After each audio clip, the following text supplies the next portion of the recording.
Oh, cause I'm gon' slay. Move out the way, I could do this all day. Wait, cause I'm gon' slay. Move out the way, cause I'm gon' slay. I could do this all day. Move out the way, cause I'm gon' slay. Move out the way, cause I'm gon' slay.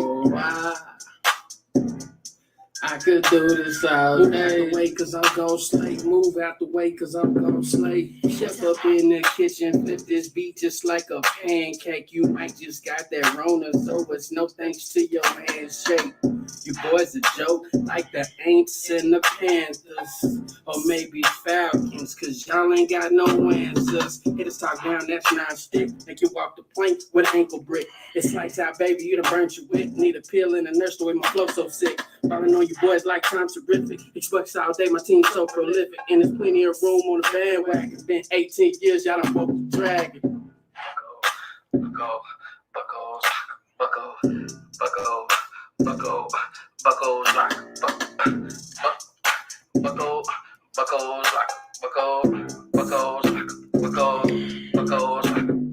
Locker room talk with Travis and Isaiah. If you come to troll, then you get snapped like a gator.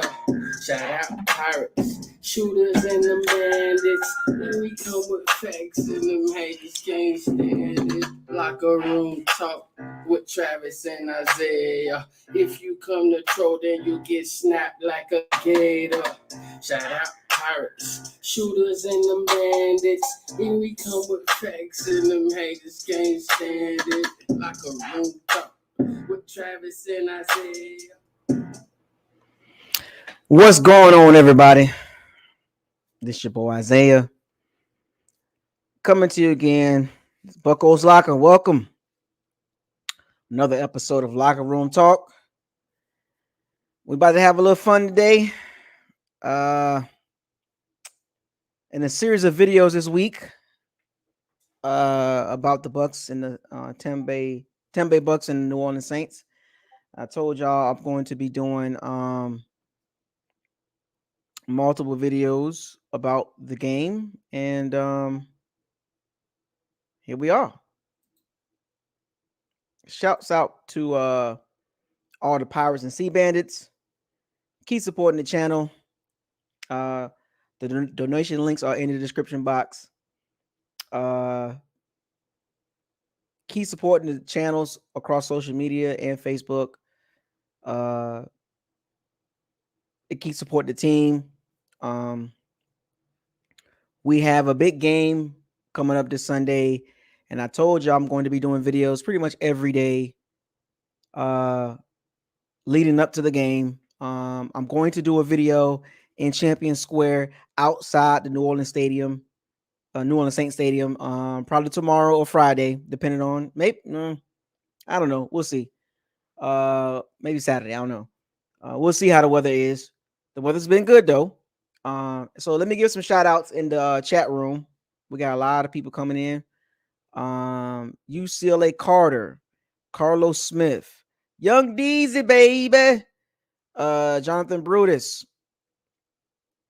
You wish Shooter, BT, Grizzlo, Shooter, Dre, Joseph Stokes, Lil Mike 82, Exclusive Garvey. What up, man? Shooter right there, you know. Who that for life? Oh, for real? I just this must have just happened. BT, what up? Dan, Timmy Time, Timmy Turner, Donald McKenzie. I just found this out. It just happened. William Butler already with the super chat. Let's go. We already get started. William Butler with the $4.99 for the one time online. Appreciate it. AB seen on crutches today. How big of a loss do you think that would be going into this game? William Butler, I'm going to get into that. I actually just got done looking at that about 30 minutes ago. So I'm glad you brought that up. I appreciate the super chat. I am going to get into that. I'm definitely going to get into that because this video is about the Bucs offense versus the Saints defense. Let's kind of stay on topic with this. I'm glad you brought that up because that's what we're going to talk about. We're going to talk about how effective can the Bucs offense be against the Saints defense? And what I have seen from the Saints defense these first 6 games that they've played. Now, remember, now I love football, so I watch a lot of games. And I watch the Falcons. I watch the Panthers. I watch the Saints, especially the Saints, because that's the team we got to beat. So I am very familiar with what they like to do. So defensively and offensively, but we're not talking about the Saints offense. That's tomorrow's video. But I'm glad you brought that up, William Butler. So we gonna dive into that early. So let's get this started. And I'm gonna bring some people on today, and we're gonna I want to hear from you guys about the Bucs offense versus the Saints defense. So let's stay on topic here. Let's not try to get crazy with the topics, right? We're gonna try to stay. We're gonna talk about. We got a lot to talk about. It's Hump Day. So thank you for the super chat, William Butler. So, and if you want a super chat, the super chat button is in the chat box right at the bottom. Just click on the button, type in your question, and I'll read it out loud. I'm gonna try to go right through this and get some people on and hear what you got to say about the game. So, the Bucs offense, high flying. It's like an Arnold Palmer. It's a half and half. Half no risky, no biscuit. Half Brady style New England. You mesh those together, you get a very efficient and explosive offense. Remember, this is 2 types of offense that you're seeing meshed together. It's like an Arnold Palmer, a lemonade and a sweet tea. And for those of you that's not familiar with Arnold Palmers, give it a try. I don't drink it, but give it a try. Take some lemonade and some sweet tea, and you put them together, and it tastes good. When I used to drink that, it tastes good. But that's what you get with the Bucs offense. You have a 50-50 kind of mesh going on here. You got, and depending on what game it is, it might be heavy, no risky, no biscuit, and some Tom Brady New England style offense, or you might like the Eagles game.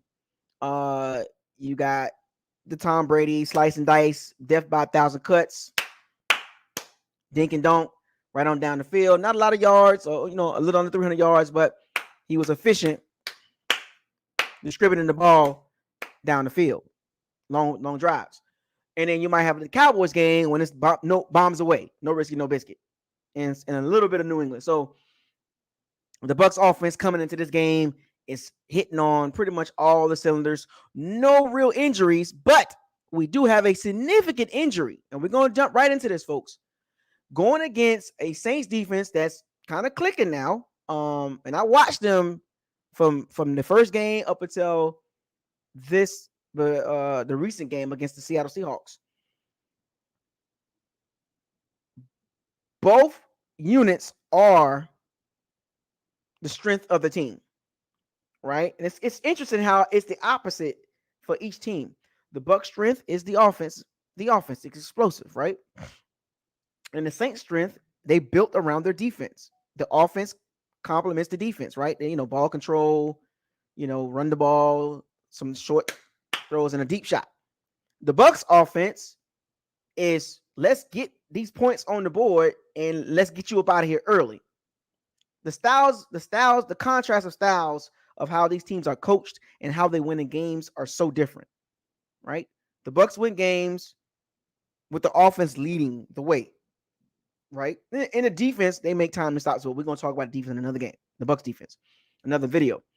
And the Saints are 4-2 with the defense leading the way, right? So here we are. We got 2 units that are really, really good. Once again, and I'm gonna put a full disclosure on this game, right? What I'm about to talk about, it's about football objectivity, realistically, right? I'm not a fan of a particular player or team. I mean, outside the Bucs, this is nothing to do with a particular player or the Saints. This is all about objectivity, facts. What does my eyes tell me these first 7 weeks with both teams on Bucs offense and the Saints defense? This has nothing. I want to make sure you understand that, because I know some of you like to jump out here and say, "Oh, I knew it. He low key." You know what I'm saying? No, man. I'm trying to give y'all some realistic takes on this game. So Bucs offense, number 2 in the NFL, I believe. The top 5 offense. I think the Cowboys are number 1 right now. They got a lot of yards. They got explosive offense.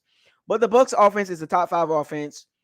3 receivers, a bunch of tight ends, a good running back, and a decent backup, a good O-line, a great O-line, top 5 O-line, right? Has all the makings of this game being a blowout. If you cover your eyes and look at the Bucs offense, or if you cover the Saints defense up and look at the Bucs offense, and you will say nobody's stopping the Bucs offense. Nobody can keep up with the Bucs offense, right? Tom Brady slicing and dicing, bombs away, Tom Brady New England style, yada yada. Mike Evans, AB, Chris Godwin, yada yada yada yada yada yada. Right? We get all that. But when you start uncovering some things and you start digging a little bit deeper against certain teams or a certain type of teams, this offense tends to get stuck in the mud. So now the Bucs are traveling to New Orleans to play the New Orleans Saints. And specifically, the Bucs offense has to go up against a defense that is competent.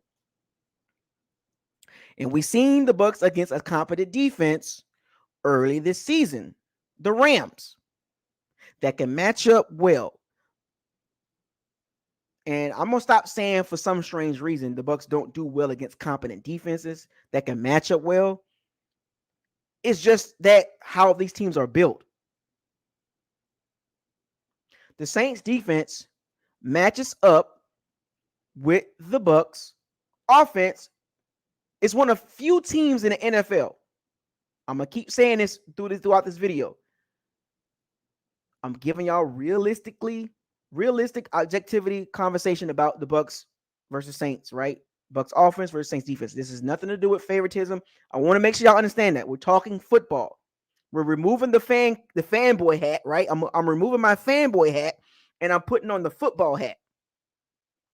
The Saints defense is one of the few defenses that matches up well against the Tampa Bay Bucs offense. If you don't believe me, that's fine. Well, the facts, you can go back and look at the games in recent history. You ain't got to believe me when I tell y'all this. For those of you that don't believe it, if you think that the Bucs is going to be bombs away 40 points against the Saints defense, by all means, you are entitled to that. And if it happens, hey, great. But what does history tell you when the Bucs play the Saints? When the Bucs offense goes up against the Saints defense, what does history tell you? Like, what does the history tell you? What does history tell you when the Bucs offense go against the Saints defense? Now, we can nitpick. We can say the Ryan Fitzpatrick. Remember the Ryan Fitzpatrick game? That was a crazy game, right? Bombs away, right? But what does history tell you? You can't just say, well, the Ryan Fitzpatrick game. No. You got to add the other games in too. You can't make your point by picking out one game. You can't say, well, Ryan Fitzpatrick scored 40 points on him. Yeah. That's one game. But what does history tell you? History is not defined by one game. So last year, the Bucs played the Saints twice. What happened? Offense sputtered. The Saints defense running around, chest bumping and hand clapping. Tom Brady struggling, throwing interceptions. Mike Evans not running the routes correctly. Can't get away from Marshawn Lattimore, both times. Even in Bruce Arians' first year, struggled. For whatever reasons, and we're going to dive into that. Arians' offense against Dennis Allen's defense, it's like a struggle. Byron Leftwich called in plays.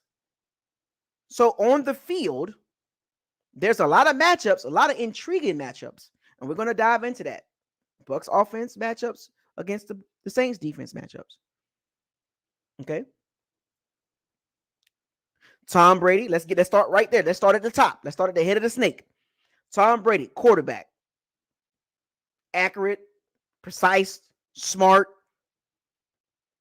leadership, tangibles and intangibles. He got everything, right? Except for the athleticism, right? But he don't need it. Great pocket awareness, knows where to go with the ball, pre-snap, has seen every defense in the NFL, has played 20 seasons, multiple MVP, multiple Super Bowl MVPs, multiple Super Bowls, yada, yada, yada. We get all that.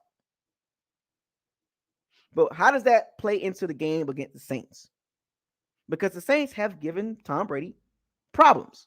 Even in the playoff game, Tom Brady was struggling. Actually, he did struggle in the playoff game. I think, if I'm not mistaken, he only had like 190 yards in the playoff. It was a little over 200 or maybe like 190 in the playoff game. Now we beat the Saints. The Bucs offense did enough to beat the Saints offense. I mean, the defense 30-20. But even in that third game, Brady struggled in the playoffs. We're not going to tap dance around that, folks. So 3 games, Brady has played the Saints. Struggled. All 3. The Bucs offense for the last 3 games has struggled against the Saints defense. If you don't believe me, go back and watch the games. And what did the Bucs not do effectively to help Tom Brady? Can anybody point out what did the Bucs not do to help Tom Brady get comfortable against the Saints defense? Because there's a clear issue when the Bucs offense is trying to move the ball against the Saints defense. Is it more of the scheme that Tom Brady can't figure out? Is it more like, remember Tom Brady in the AFC, he struggled against the Steelers a little bit. He struggled against certain teams a little bit, like, the Jets with Rex Ryan. The Dolphins tend to give him problems sometimes. The AFC rivalries that he had over there. It looks like to me the Saints is that version of the team that he struggles with. And the Rams. Everybody else, not really. But the Rams and the Saints defenses Brady can't figure them out. But then there's a number of factors on why those 2 defenses give Tom Brady problems. It's a reason why, multiple reasons why the Saints defense gives Tom Brady problems.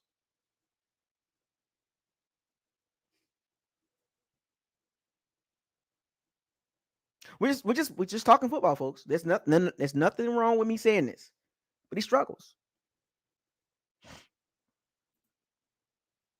You got a Saints fan in here.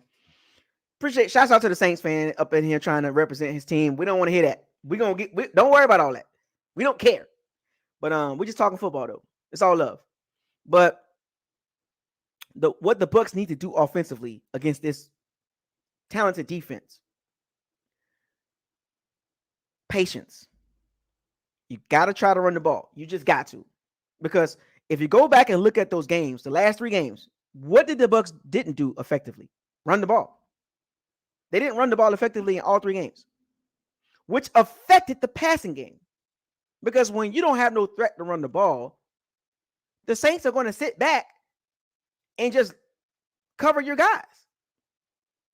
And what doesn't help in this game, Antonio Brown is most likely not going to play. He was seen on crutches.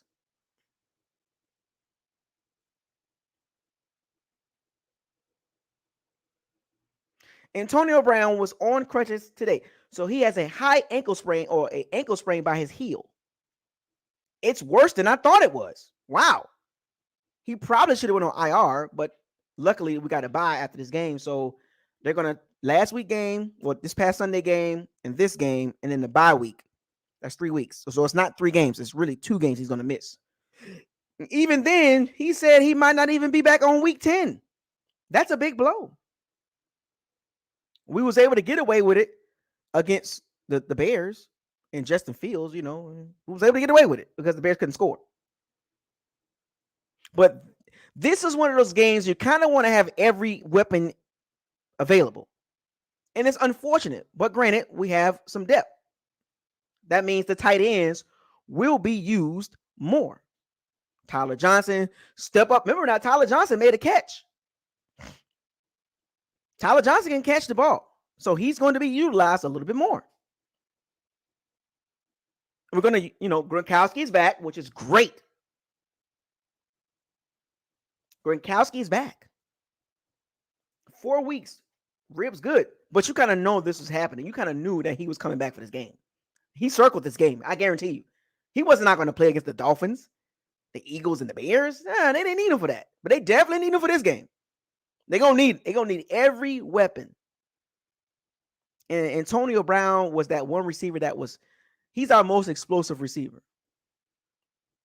He's the yak guy. Now, Chris Godwin, he gets yak, but he's not like quick twitchy.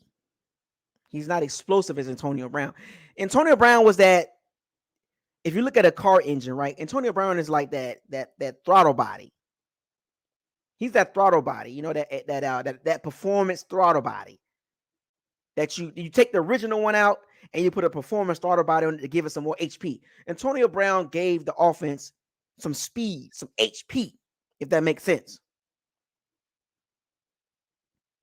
But without Antonio Brown, the Bucs offense is still explosive, but it's not as fast as it's supposed to be. Get well, Antonio Brown. I hope you come back soon. Get well, but we want you healthy for the stretch run because we're going to need you for it, especially against the Bills. And that's a whole nother video. But not having Antonio Brown, Brady not having his security blanket. Now, I know Chris Godwin's that blanket and Gronkowski, but they're more of the intermediate, guy. But Antonio Brown is that X factor that I was looking forward to him being healthy and ready to go against the Saints, because last year he wasn't really ready. But he had a full camp, and this is the game I circled. Like, Antonio Brown gonna get it in. But him not being on that field, it adjusts what the Saints gonna do. Now the Saints can't focus on, the Saints can focus on certain players and certain formations and certain downs and distance. Because having Antonio Brown out there, it frees up Mike Evans even more. It frees up Chris Godwin. It frees up Gronkowski. It frees up number 80 and 84 because his presence is good. He's fast. He's quick. And when you look at the Bucs offense, we don't have that outside of him because the rest of the guys are steady guys. Mike Evans, possession receiver. Chris Godwin, possession slot. Don't have tremendous speed, but they're consistent guys. Gronkowski, we know he's older. You know what I'm saying? So we don't have the explosiveness without Brown. Even though we're still explosive, if that makes sense. We're more explosive with Brown. And we need him for this game, but looks like he's not going to be available. So how much does it affect the Bucs offense? It has effect. If you don't want to believe it, that's fine, but it has a huge effect on the Bucs offense, especially against the Saints defense. And I'm going to get into that in a little bit. But I just kind of wanted to talk about the Bucs offense, how it looks on paper without Antonio Brown. It looks different. This is not the Bears secondary. This is not the Eagles secondary. Even though the Eagles secondary did a good job. And the Bears secondary did an okay job, but the game was a blowout. And the Dolphins secondary was horrible. This is if you look at the Bucs schedule, this is probably along with the Rams. I like to bring them up because the Rams are kind of similar. The best secondary that Tom Brady's going to face, because the rest of the games outside of the Buffalo Bills and the Saints and the Rams, the secondary is not good. Let's keep it real. Look at the Bucs schedule. What other secondary is going to cause Tom Brady problems and the Bucs offense problems outside of the Rams secondary, which they already caused Brady problems, and the Saints secondary twice, and the Bills secondary? What do those secondaries have in common? Bills, Rams, Saints. They all can cover. They got good schemes. They got good front sevens. The rest of them don't. I know. Well, the Bears had a good defense, but they was on the field a lot. We saw that game, how that turned out. So don't overlook and don't undermine the Saints defense like they just gonna lay down. The Saints defense not gonna lay down. Them boys gonna be extra hype. Now let's flip to the Saints defense and how they look at the Bucs offense. So the Saints defense, right? Look at their front four. They get David Onyemata back. They just got Davenport back. And I watched Davenport against the Seattle Seahawks. That dude looks like a young Richard Seymour.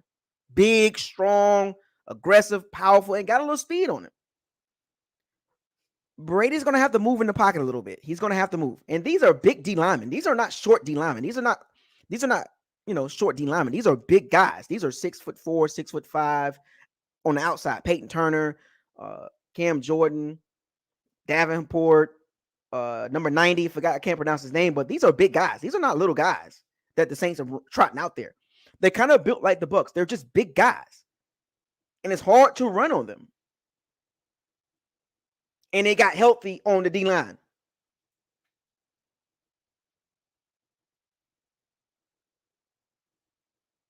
So now, Davenport and David Onyemata, who was back this week, that helps the Saints D-line to rush the quarterback and to stop the run. And to be honest with you, I still scratch my head and I ask myself, well, how the heck are they 4-2 when they had all these injuries? Defense. Depth. They have depth. Remember now, this offseason, the Saints got shredded by the salary cap. Everybody thought the Saints defense, and they lost Jack Rabbit, Trey Hendricks, and Sheldon Rankins, and they lost a lot of talent, right? I'm gonna be honest with you. I didn't see this coming. I thought they was gonna struggle defensively, but they defense still good. Dennis Allen is doing a great job. They got Malcolm Roach, Cy Tuttle, Ringo. Their D-line is tough. You can't run on them. They're right behind the Bucs in run defense. You can't run on them. Something has to give. And as far as the Saints pass rush, it ain't no slouch. Now that you add David Onyemata, who can rush the passer up the middle of the line, and you add Davenport, a young Richard Seymour, as far as his build, and it's crazy. Like, this dude, when he's in the game, he's effective, but he stay hurt. So he's injury prone. He's very injury prone, but when he's in the game, he's effective. And we're talking about the Saints D-line. We're not talking about the linebackers or the secondary right now. We're talking about the Bucs O-line and the Saints D-line and how the Bucs can move the ball. They have to protect Tom Brady. Now, I know this sounds like an old cliche. Yeah, the Bucs offensive line is top 5. That's not the point I'm trying to make. The point is they need to protect him because the Saints D-line will get after the Bucs O-line and Tom Brady in that running game. They're healthy. And a healthy Saints D-line is pretty good. No matter how you want to cut that and all that, that's cool. But what does your eyes tell you on tape? What does your eyes tell you about the Saints D-line? They get after it. They might not get a lot of sacks, but they put a lot of pressure on you. They top 10 in pressures. And now they got couple of their pass rushers back, Davenport and David Onyemata. Both of those guys can rush the quarterback, which upgrades the pass rush. Because before they got back, the Saints pass rush wasn't there, but they got a lot of pressure. But now they got two guys that can get to the quarterback, that can push the pocket back into Brady. Did you watch Davenport? Donovan Smith, Tristan Wirfs. That dude is strong. He's young, he's hungry, he's strong. He's going to push the pocket. Donovan Smith going to have to anchor. Donovan Smith is going to have to anchor on Davenport. He's going to have to anchor quickly because for some strength, whatever, Davenport, when he gets ahead of steam and he puts those big arms, he got long reach. He puts those arms on you, he's pushing you back. He's effective. He's one of the most effective pass rushers when he's actually playing in the NFL, which is crazy, right? But he can't stay hurt. I mean, he can't stay healthy.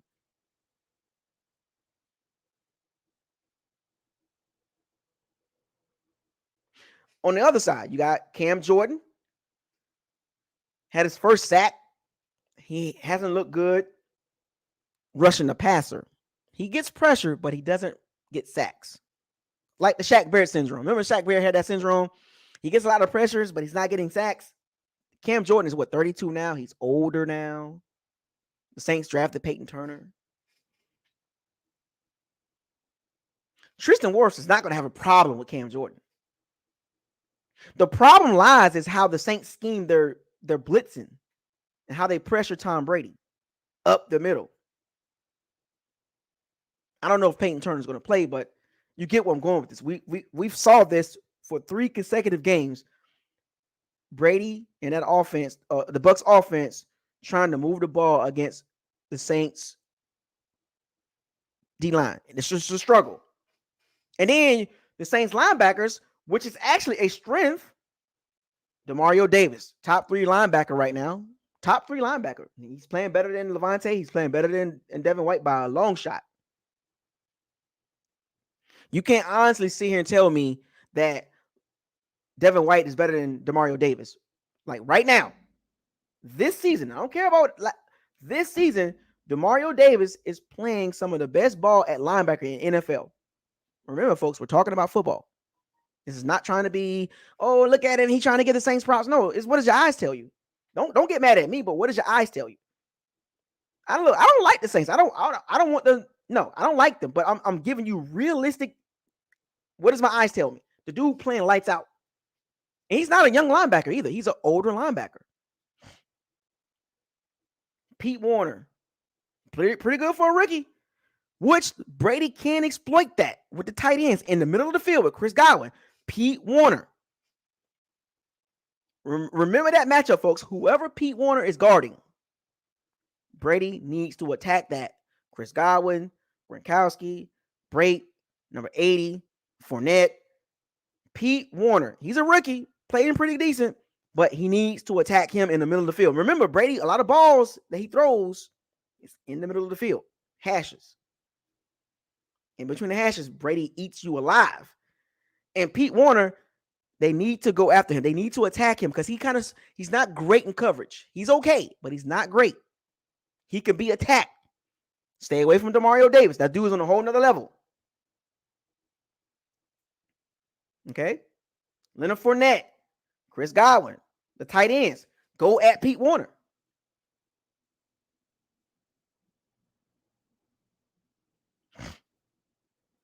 And then as far as the Saints secondary against the Bucs receivers, let's go down the matchup list, right? We already know Mike Evans, Marshawn Lattimore. Mike Evans, man, I love you, dog. You're my guy. But you don't do good against Marshawn Lattimore because he's actually a good cornerback, like Jalen Ramsey. Same levels. They both playing at elite levels right now. Marshawn Lattimore is a top 5 cornerback right now, the way he's playing, right?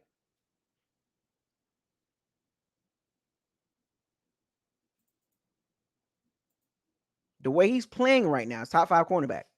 And you can say what you want to say, but Marshawn Lattimore is no joke. People laughed at him when DK Metcalf caught that touchdown. But what did DK Metcalf do after that? Nothing. 1 catch after that. Marshawn Lattimore can cover. Mike Evans is not a spring chicken anymore. He's not 23, 24, 25, 26 years old anymore. He's 27. He's older now. It's not as fast.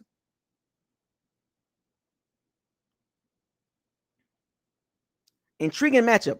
It will be so great to see Mike Evans just explode this game. Just get into him and just, do what DK Metcalf did, but get about 5 to 6 catches, 80 to 120 yards, a touchdown. That would be great.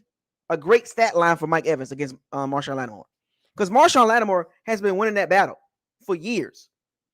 As much as we don't want to say that, but let's be real.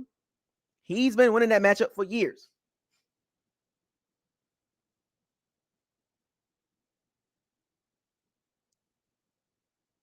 So on paper, what your eyes tell you, you can kind of take Mike Evans out the game plan. Because Marshawn Lattimore is going to take him out. He's going to take him out the game plan. He's going to get under Mike Evans' skin. Mike Evans gets really emotional against Marshawn Lattimore. He gets really emotional. Mike Evans wants to do good against Marshawn Lattimore so bad that he overcompensates. He gets too emotional. It would be nice if Mike Evans could come into that game calm, cool, and collected and catch balls. Right?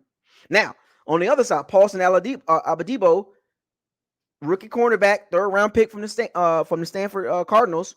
He's been playing pretty well. And they got Bradley Roby, too, who is going to play a little bit more now. He's a little bit more familiar with the scheme now. And then, on that side, the Bucs can attack those guys, but AB's not there. So do we use Chris Godwin on the outside? He's not.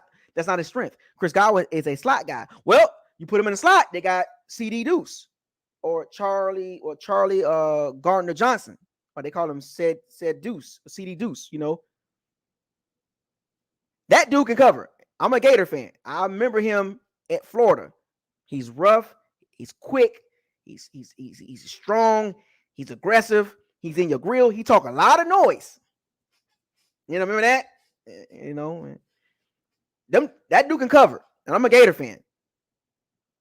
CD Deuce is he kind of a hood dude with the dread, with the Miami dread, with the Dade County dreads. He talk a lot of noise. He back it up too. So he can cover the slot really good. He's one of the best slot nickel cornerbacks in the NFL. Remember, regardless of how you feel about a player on the Saints, we're talking about the Saints defense.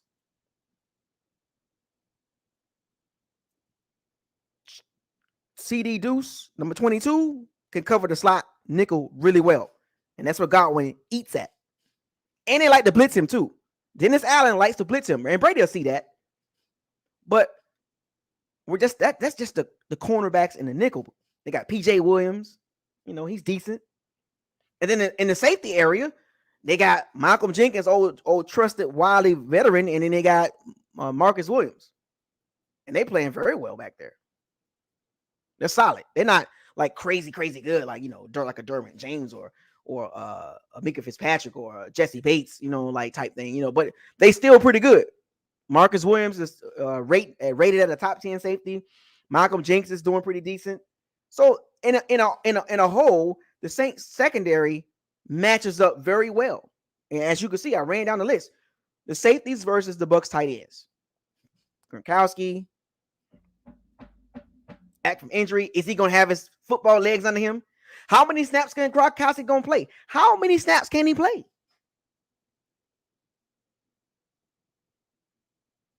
How many snaps can Gronkowski? He hasn't played football in 4 weeks. What, you just going to get up off the couch and 4 weeks later play every snap? Body going to be, what I'm saying? I don't know how much he's going to play. So number 80 and number 84 are going to get some snaps. So Malcolm Jenkins against the Bucs tight ends is a huge deal.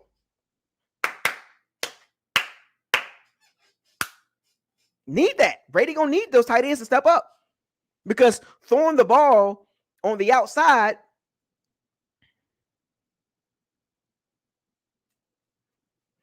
it ain't going to be easy.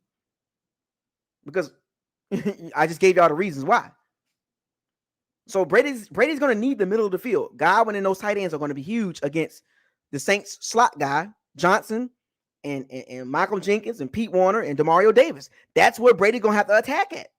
Because outside, Tyler Johnson's going to get some burn, but is he going to really be looking at him like that? He's going to go to the guys he trusts. Godwin, Gronkowski, Brady, number 80. He's going to look Evans' way. He's going to look at Mike Evans, but now, if he looks Mike Evans' way, it's going to be a bombs away. It's not going to be one of those. I'm expecting Mike Evans to get separation because he doesn't separate good. Godwin's okay at separation. Gronkowski's pretty good at separation because his route running abilities. Brady is not good at separation. Number 80, still up in the air with him. Tyler Johnson. So you see the AB factor is a big deal. It's going to be interesting to see how that matches up. So I kind of gave y'all an overview and actually some details on how the Bucs match up offensively against the Saints defense.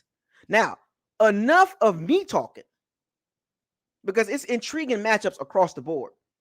Intriguing matchups. Great matchups. It's going to be we're going to see two great units go at. We're going to see the Bucs top level offense, explosive, going against a Saints defense that's talented, that's tough, that's rugged. They don't give up a lot of points. 16 points a game. Third in the NFL. They don't give up a lot of points. So bombs away. That's what you're thinking? 45 points, 38 points. I mean, are we really going to be realistic or are we just being fanboys? right? Because I'm a Bucs fan, but I'm smart with it. I mean, don't get me wrong. If the Bucs score 45 points or 38 points against the Saints defense, woo, let's get it. You know what I'm saying? But realistically, on paper, and what does the tape tell you? I'm not going to be a fanboy. I'm not going to be a fanboy and say the Bucs going to score 38 points. And I gave y'all multiple reasons why it's going to be hard to do. When the team is giving up 16 points a game, that ain't trash. Just be realistic. Be realistic. All I want you to do, Bucs fans, be realistic about the game. That's it. Be a fan, but be realistic and be objective. We all have opinions about the game, but what does your eyes tell you? What does tape tell you? When the Bucs offense go against the Saints defense.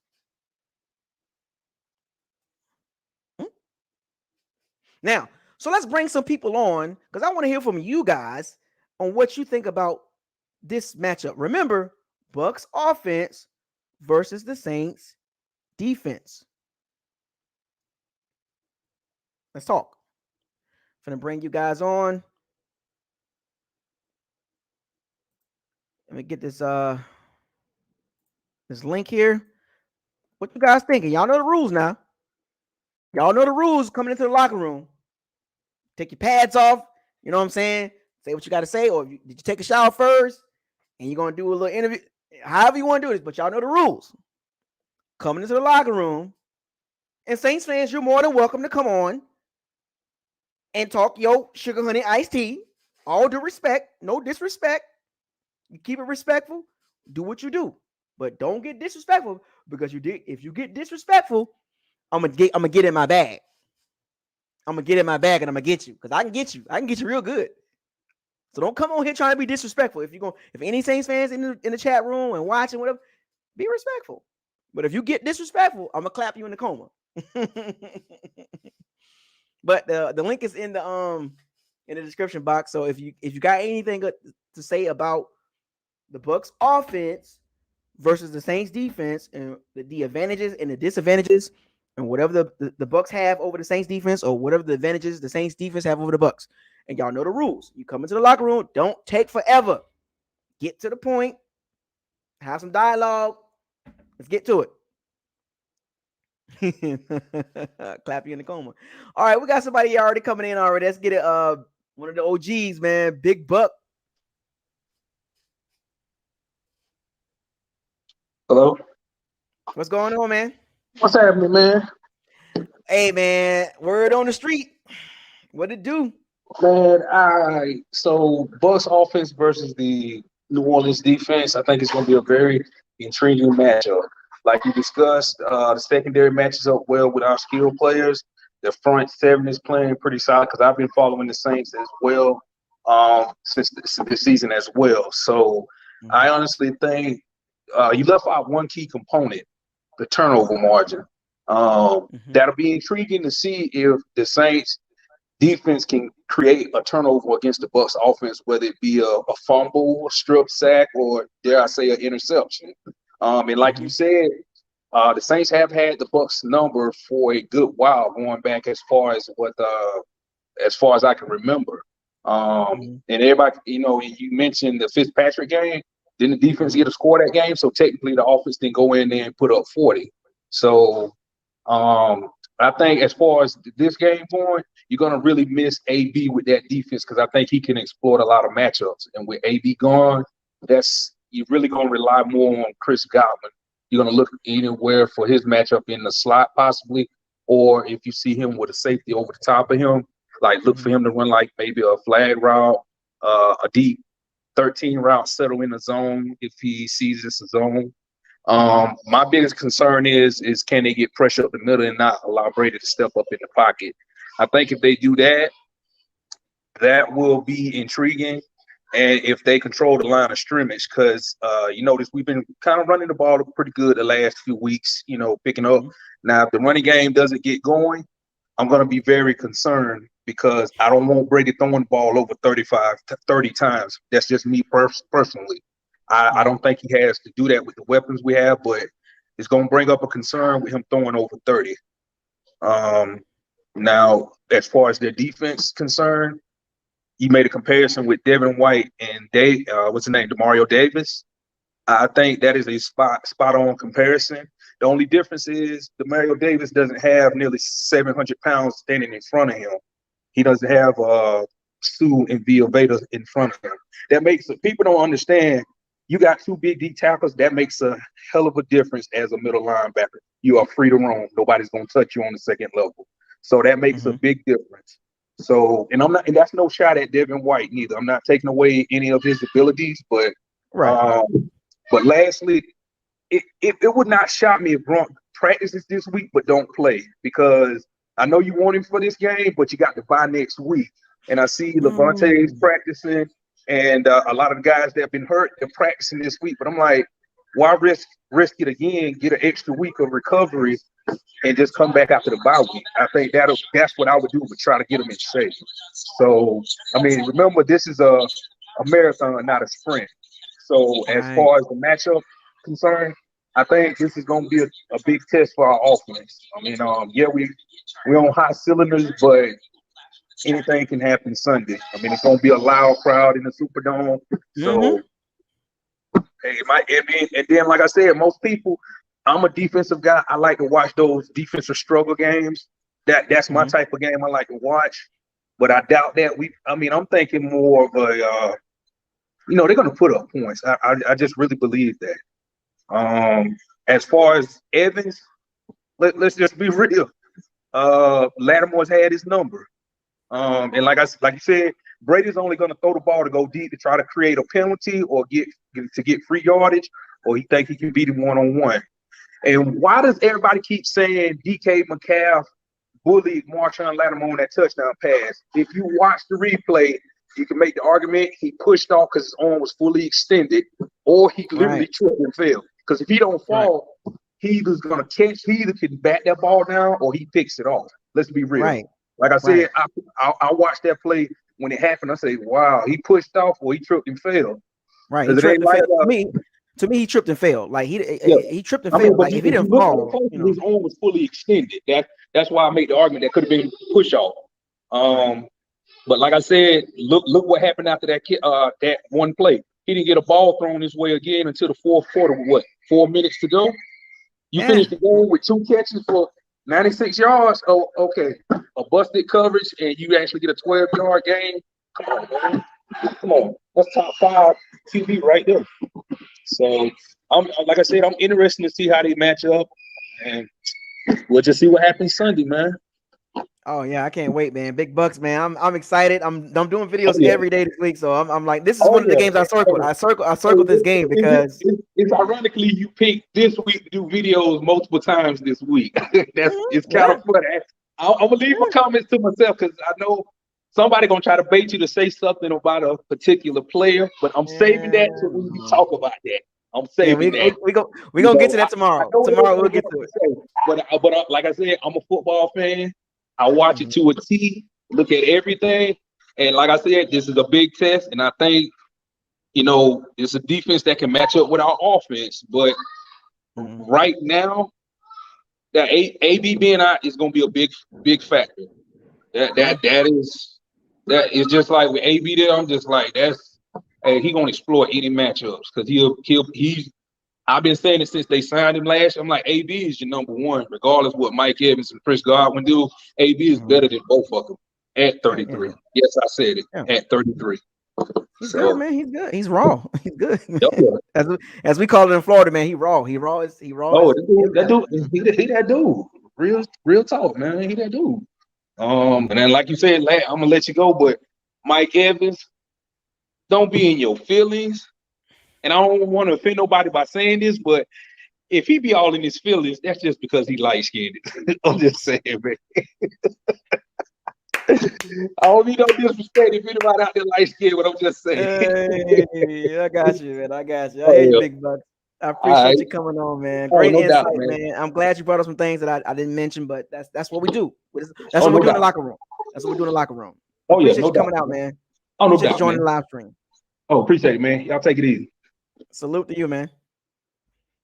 Yeah, that was a great conversation. One of the Sea Bandits, but he brought up some key things. He brought up some things I missed. The turnover margin. Can the Bucs, avoid a turnover? Which they pretty sharp in that. Brady's too good. Fournette's been running the ball well. We don't fumble a lot. Our turnover differential is +7 or 8, something like that. So we top 10 in that. So we don't turn the ball over. You know what I'm saying? We don't, which is turning the ball over is not my concern. If that makes sense, right? Brady turning the ball over with his knowledge of the offense now versus last year, I'm not worried about that. Now, will the throws be tough? Yes. They're not going to be a lot of easy throws, like against the Falcons and the Dolphins and the Eagles and the Bears. It's not a lot of easy throws. I mean, it's not going to be a lot of easy throws. There will be some, but not a lot.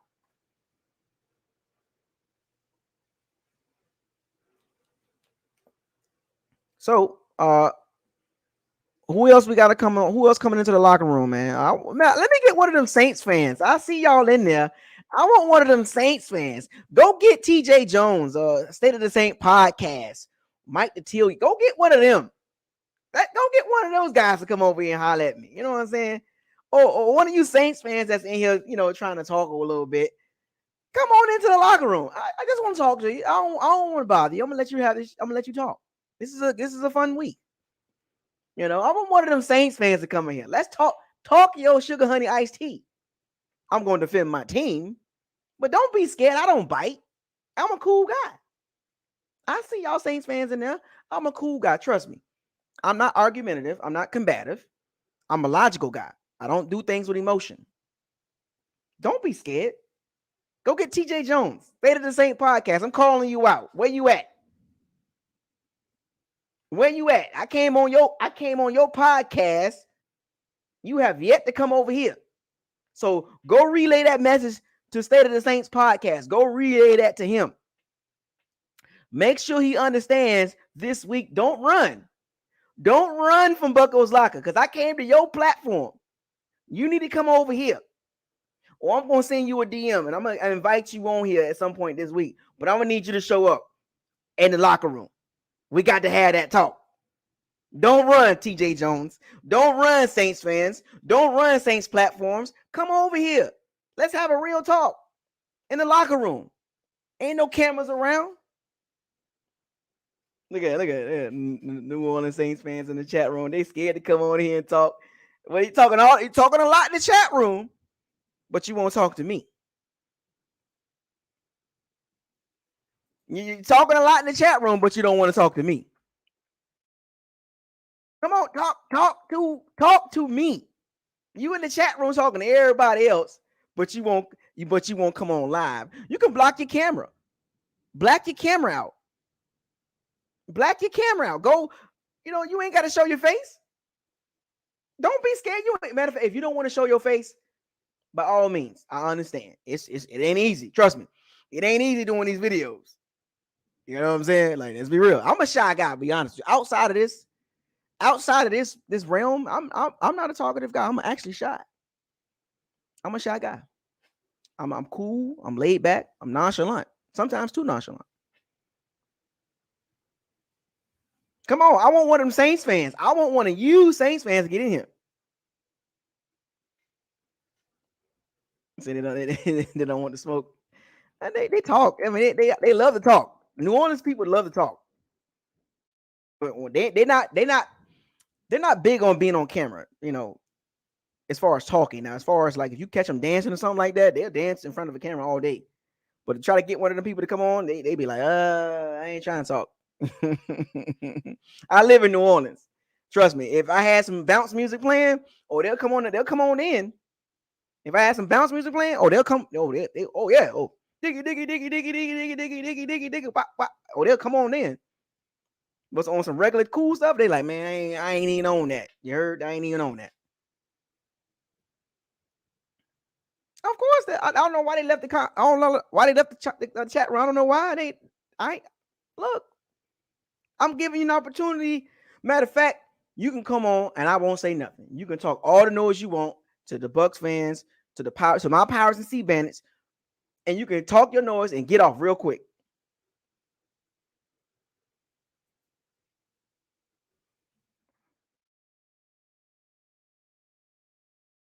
Oh, I'm in Elmwood River Ridge, right outside Metairie, over there by the expressway, the 139 expressway, the Earnhardt Expressway, Hickory or Dickory Road, right, not too far from Tavern on the Citrus, Elmwood Shopping Center. Come on, look. We're not gonna do this little conversation right here on the chat room. I need you to come on live. We're not gonna do that. We're not gonna do this chat room, me reading the chat room and no. I'm gonna need you to come on this live stream if you want to talk. Forget that. You don't have 6-7 weeks to get ready, and now you ain't got nothing to say. None of you Saints fans ain't got nothing to say. We rivalry week, and y'all got a lot to say to everybody else, but nothing to say to Bucco's locker. I'm disappointed. I'm disappointed. I gotta get a Saints fan on here at some point this week. So all you Saints fans that's watching this or will watch it, I'm gonna be doing videos every day this week. So you're gonna have multiple opportunities to come on here and give me what you got. It's about to rain outside. Oh, I was about to go to the store. Anyway, is it really? All right, man. I hate you, dog. All right. Look, go tell TJ. Go tell TJ. Come on here. You know what I'm saying? Tell him to come on. I'll tell him I'll be on tomorrow. You know what I'm saying? I'm making videos every day this week, so you're gonna have multiple opportunities. So hit the notification bell icon. Hit the notification bell because when I go live, I need you here. I need you here.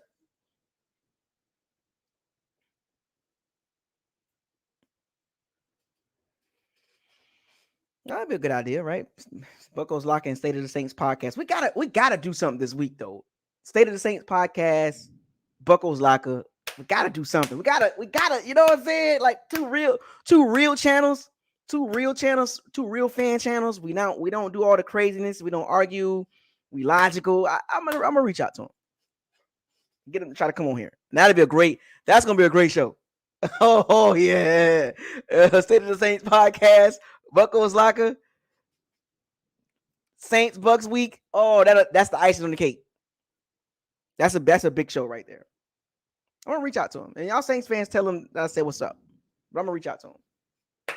But anyway, we got a couple more minutes before I close this locker room. If anybody else want to come on, man, I mean, feel free to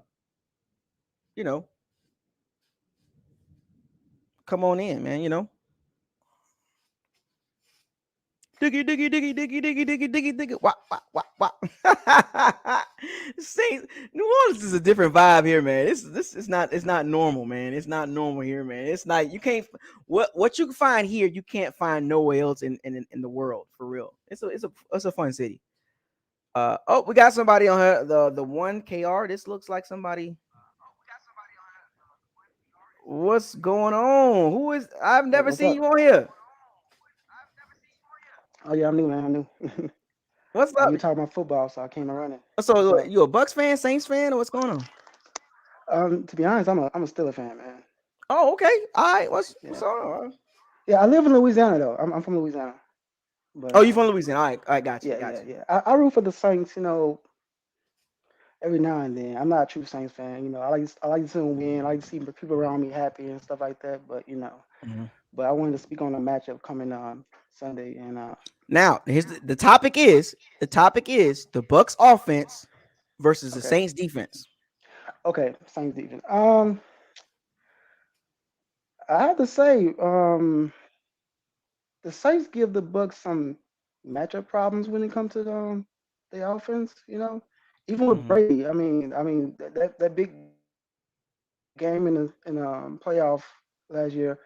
That was huge for the Bucs. I think they gave him confidence to win the Super Bowl. To be honest with you, but I still think the Saints defense is still it match well with the offense. If you ask me, I don't.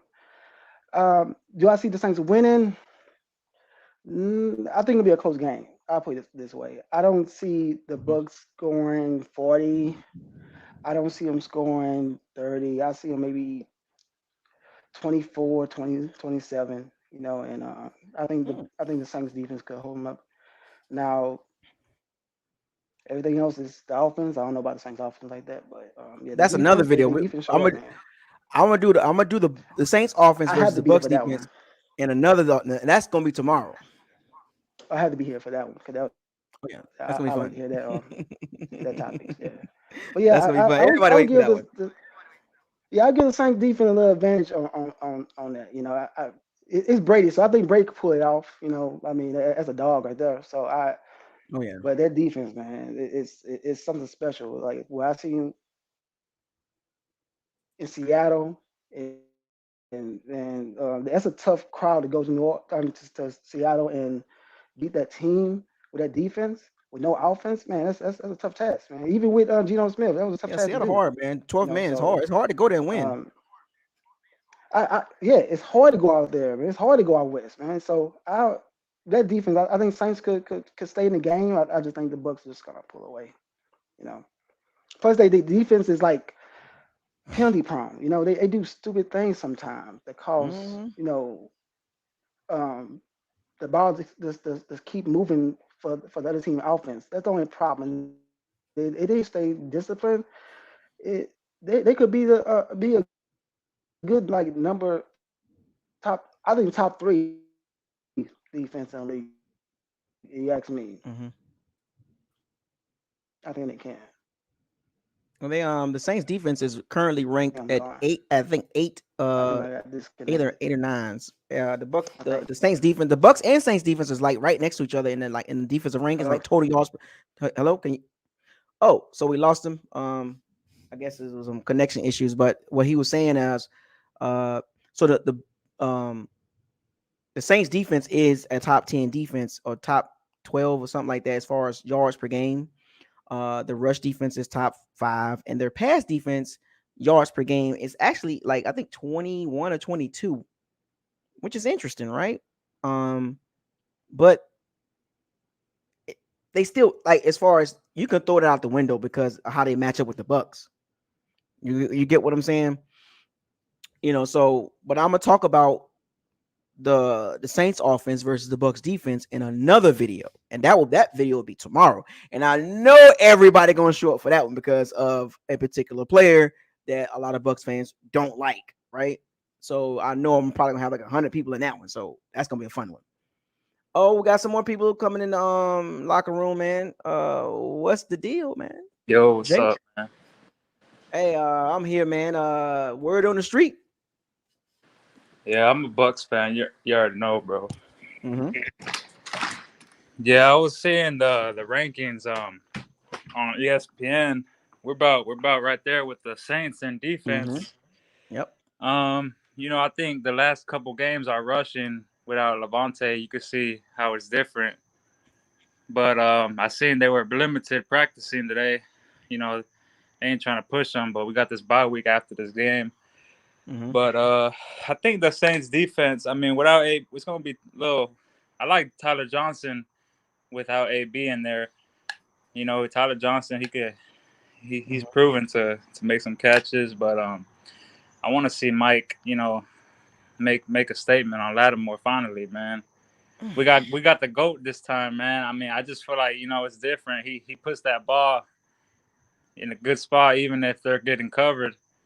Mm-hmm. And then we got Godwin number 2. I know Lattimore's the number 1. I don't know who's the number 2. I think it's Gardner. Am I right? Or Yeah, Garner's nice. He's nice. yeah, so he'd probably match up on Gardner, right? Mm-hmm.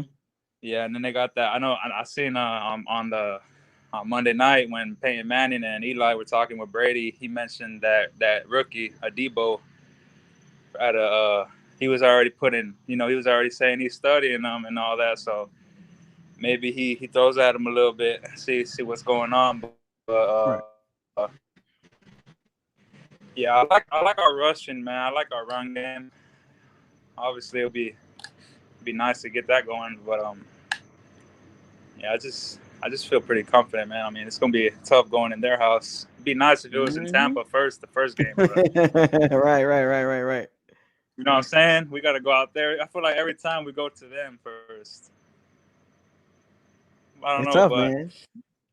yeah, it's gonna be a tough one, but I mean, I feel like it's gonna depend on the who gets the ball first. Like, you know, if we win the coin toss and we elect the defense to go out there first, get a quick 3-and-out, we get ball half, you know. But if they win the coin toss and they want us to go out there, then I hope our offense puts a statement drive. You know, if Saints win the coin toss, because Right. I feel like every time we go out there first on offense, we get a little quick 3-and-out, and then we punt it. You know. Against the Saints at least, but other teams we go out there and march down the field. Right. But yeah, this year is different. Obviously, they got our former quarterback Winston, and I don't know, man. I'm just excited, man. You know what I'm saying? Because last year when they beat us bad, and like we were 6-2, and we were 6-2. They were something, and they were dancing in the locker room, and you know, was eating them W's and stuff. You know what I'm saying? And I even seen them coach Champagne was in there doing that little dance. But we Yeah. obviously beat them in their house last year. Playoffs, it was a tough one still, but Right. I don't know, man. I just want us to hopefully make a statement. I mean, the rankings are, you know, offense, obviously we got the edge, I believe, but the defense, you know, our defense ain't as bad like before. I think it used to be like worse in the previous years, but we're right there with them, man. Their passing yards is like we give up like I think 15 average more, and the rushing we give up like 13 less averaging. But yeah, I mean, I don't know, man. I'm excited, bro. I mean, I know all of Bucks Nation is. I was watching Bucks Archive yesterday. Their channel, they had a couple Saints fans on there. I don't know if you know that guy Jono Barnes. He made a little skit about the Bucks fans and stuff. But yeah, a couple of the Saints fans on there, they gave us the win. They said that we were gonna win, but they said they were being too polite and whatnot. I hear you, man. Look, I tell you this, man. You know, as far as this matchup, you know, and I touched on it, you know, earlier with the Bucks offense and the Saints defense. The Bucks offense got to be efficient. They just have to be efficient against the Saints defense because they're Right. not. It's not going to. They're not just going to give you points. They're 16th. They're third in the NFL in points allowed. Right. They don't give up points, and the Bucks offense is bombs away 30 point. You know, we get it. You know, 33, 34 points a game. Those rules don't apply in this game. Yeah, they're giving up That 16 of like 0.8, right? Average. yeah, that's not going to work against the Saints defense. No matter how explosive we are, when we play the Saints, it's just doesn't work. You know what I'm saying? Yeah, Like, it's got to be precise. The offense has to be precise. The routes, everything. It's like a playoff game. it But is. it's Brady, man. You know how he puts them little W videos, and he said on to New Orleans Halloween. Okay. He's I just man, I'm just happy we got Brady, man. I mean, I've been a Bucks fan since I came out the womb, but obviously I didn't know much when we won the Super Bowl. I was like 4 or 5 years old when we won the Super Bowl. Then, but I just I've always been a Tampa Bay fan all throughout my life, and it's been great having Brady since last year, and sad to see Winston go with the Saints out of everyone, but I mean, I was watching them press conferences, and JPP said he's excited, so the defense is definitely going to be hyped up. But hopefully our rushing gets going. I like Fournette. I think Yeah, I Fournette. mean, Go ahead. No, go ahead. Go ahead. Yeah, I'll just say your piece. I was gonna say Fournette. I think he has like 93 carries for 413, and Kamara's got like over 100 carries for like 420. So he's right there with Kamara almost, and the yards per carry. I mean, I just feel like he's a big guy. I like Rojo too. I like them to whoever. I'm pretty sure Fournette's gonna get the first drive going, but yeah, man. If we had AB, it would be a way dynamic offense. But even Right. without them, they're still pretty lethal. Yeah, I mean, in closing, in closing, and I'll say this last piece here, uh, in reference to what you're saying about the running game, uh, that's going to be very vital, very important. That the Bucks can try to get 20 carries out of those backs together, Right. because it'll keep the Saints defense honest, and it'll try to, you got to calm that crowd down. You got to control the ball. You got to try True. to run the ball. You got to eliminate that crowd, because bombs away is just you're asking for trouble, So Right. Yeah, like at we, least average 5 yards a carry, hopefully. yeah, we're gonna see, man. We definitely gonna see Sunday, man.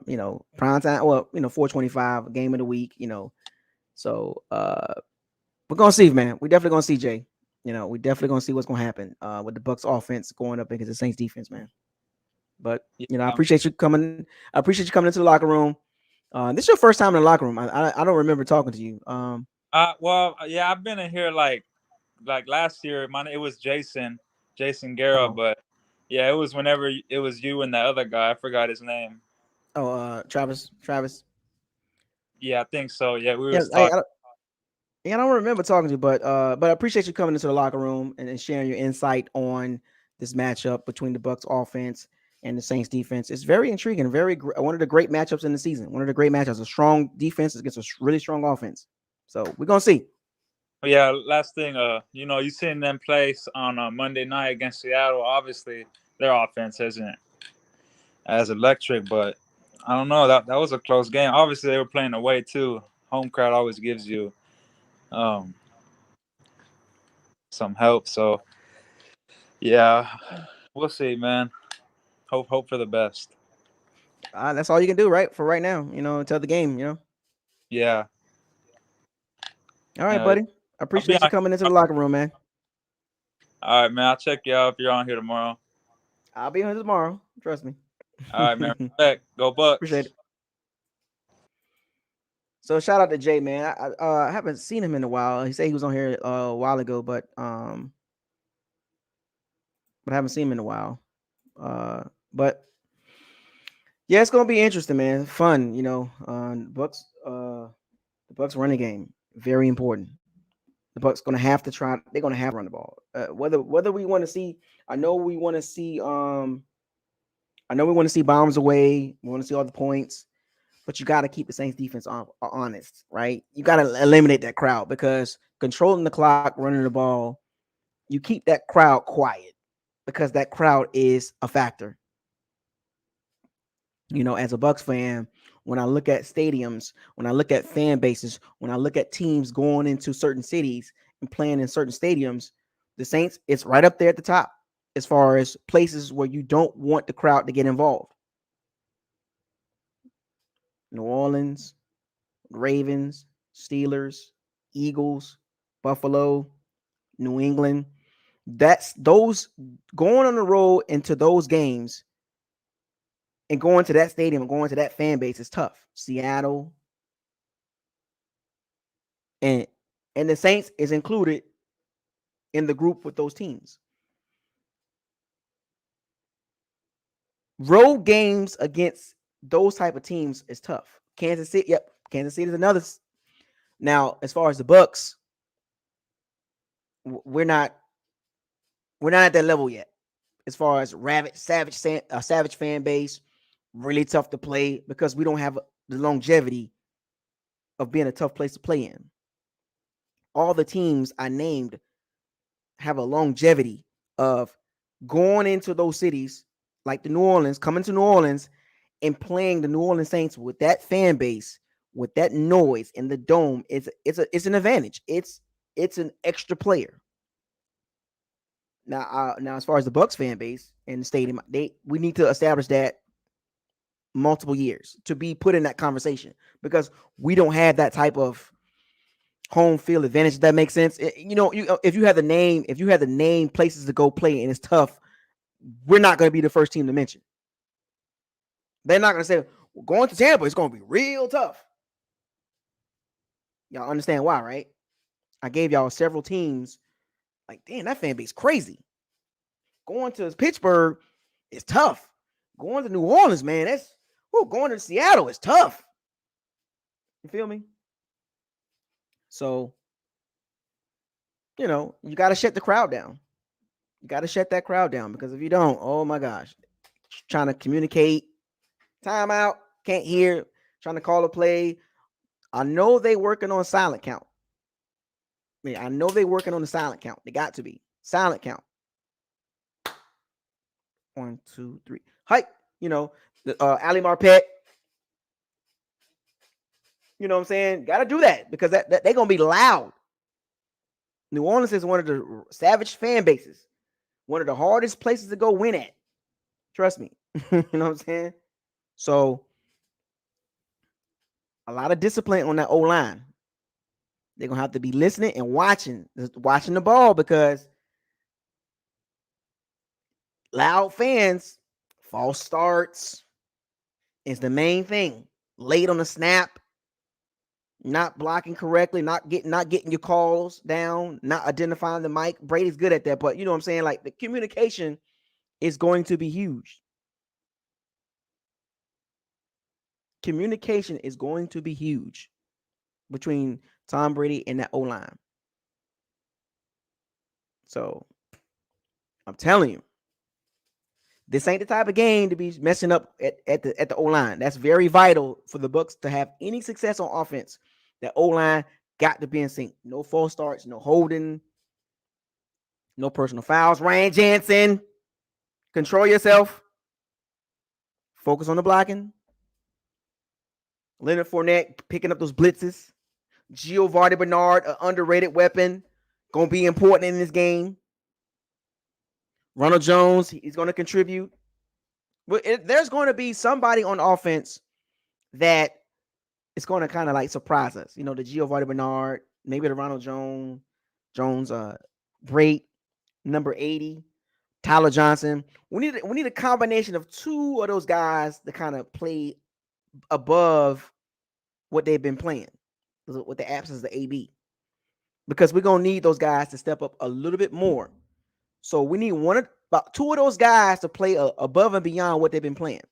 Remember, Ronald Jones, Cameron Brate, Tyler Johnson, number 80. We're going to need them to play a little bit more than what they really been at the level they go another whole nother level. Oh, we got another person coming into the locker room. Aubrey, what it do? What it business is? Word on the street. Aubrey know how to handle this. What's happening, bro? What's happening? You doing all right? I'm good. What you got? Hey, man. I saw you say something about Gio. You think we use him enough? 2-minute offense. I think they should use him a little bit more. Yeah. He's a very vital piece. I don't know why they don't use him more. Like Right. just in the game in general. Don't just wait till 2-minute warning to use him. You know what I'm saying? Right. But other than that, man, the Chicago game, I just got on your live. I don't know what all you already talked about, but the Chicago game, I don't really wait. So being that you just got on here, yeah. The topic is the Bucs offense versus the Saints defense. Okay. All right. Okay, well, Gio, I think we need to get him more involved. Gio, is AB playing? No, most likely not. Well, yeah. Tyler Johnson, he had a couple of catches. We can spread the ball out for sure. I saw Scotty was back at practice. I don't know if he's gonna play or not, but Mike, I don't know. Mike with us Lattimore, right? That's he got he living his head rent free. So and then might be pissing me off low key, but I guess that's another topic for another day. Gronk gonna be back? Yeah, he'll be back. Okay.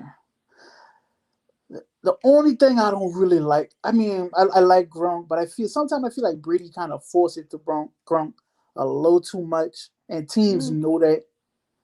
And him and Brady don't seem like they're on the same page. Maybe Brady drop a couple where Tom will overthrow him. So, like you said, it's gonna be tough. All that I did see you say was like the home field advantage. It's gonna be tough, man. But I don't. We're not gonna know until we get there.